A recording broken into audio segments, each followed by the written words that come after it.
29వ తారీఖు నుండి మనకి న్యూ ఇయర్ వరకు ప్రార్థనలు ఉన్నాయి.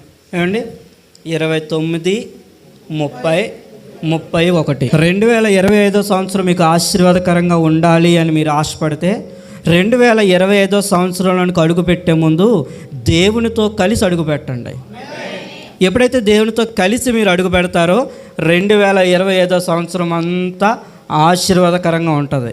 ఎందుకో తెలుసా? ఆయన సకల ఆశీర్వాదాలకి కారణభూతుడంట.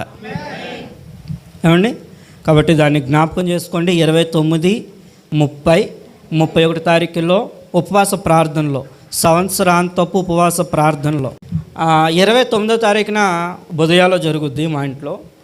30వ తారీఖున మన రత్నగారి ఇంట్లో జరుగుద్ది ఉమ్మలహాసంలో.